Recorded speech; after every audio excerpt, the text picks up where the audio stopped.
ஜீவநீரோடை ஊழியங்கள் வழங்கும் இதயத்திற்கு இன்று ஒரு சிந்தனை.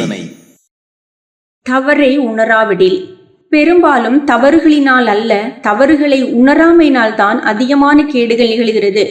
தவறுவது மனித வாழ்வில் சகஜம்தான். ஆனால் தவறுகளை உணராமல் போவதை சகஜமாக்கிக் கொள்ளக்கூடாது. தவறுகளை உணருவதற்கும் அதனை சரி செய்வதற்கும் மனிதனுக்கு பல வாய்ப்புகள் வருகின்றன. ஆனால் தவறுகளை உணராமல் மனதை கடினமாக்கி கொள்ளும் போதுதான் நல்ல திருப்பங்களுக்கான வாய்ப்புகள் நழுவி போய் விடுகின்றன. சவுலின் வாழ்க்கையில் தவறுகள் நிகழ ஆரம்பித்தது. ஆனால் அவைகளை உணருவதற்கும் வாய்ப்புகள் பல வந்தன.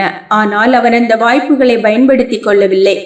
எனவே தவறுகளை உணர்ந்து கேடுகளை தவிர்க்கும் வாய்ப்புகள் விலகி போய் மிகுந்த நெருக்கடிகளை சந்தித்தான். யாக்கோபின் வாழ்க்கையில் சில தவறுகள் நிகழ்ந்தன. ஆனால் அவைகளை அவன் உணர்வதற்காக தேவன் கொடுத்த தருணங்களை பயன்படுத்தி கொண்டான். எனவே தேவ கிருபையினால் வீழ்ச்சிகளின் ஆழங்களுக்கு செல்லாமல் எழுச்சிகளை கண்டடைந்தான். தேவன் நம் தவறுகளுக்காக நம்மை கண்டிக்கின்றார். ஆனால் அந்த கண்டிப்பின் சத்தத்தை கேட்ட பிறகும் தவறை உணராமல் தொடரும் போது அங்கே அவர் நம்மை தண்டிக்கின்றார். தேவ சமூகத்தை விட்டு விலகி தன் மனம் விரும்பிய பாதையில் சென்றது யோனாவின் தவறு.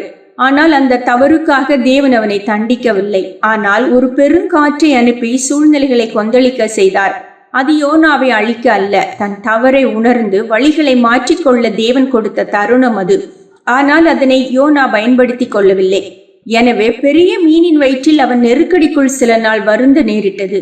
சிலருடைய தவறான குணங்கள், தவறான உறவுகள், தவறான அணுகுமுறைகள் ஏதாவது ஒரு விதத்தில் அவர்களுக்கு உணர்த்தப்படுகின்றது. அதனை அவர்கள் உணர்ந்து தங்களை சரி செய்திருந்தால் எவ்வளவோ பெரிய கேடுகளையும் சேதங்களையும் உடைவுகளையும் தவிர்த்திருக்க முடியும். மனக்கடினம் தவறுகளை உணர கிடைத்த வாய்ப்புகளை நாசமாக்கி விடுகிறது. நீங்கள் எதையாவது உணர வேண்டிய தேவையில் இல்லையா? சிந்தனைக்கோ. கற்றுக்கொள்வதற்காக மட்டுமல்ல, கடைபிடிப்பதற்காக கற்பவனே சரியான மாணவன். கற்றுக்கொள்வதற்காக மட்டுமல்ல, கடைபிடிப்பதற்காக கற்பவனே சரியான மாணவன்.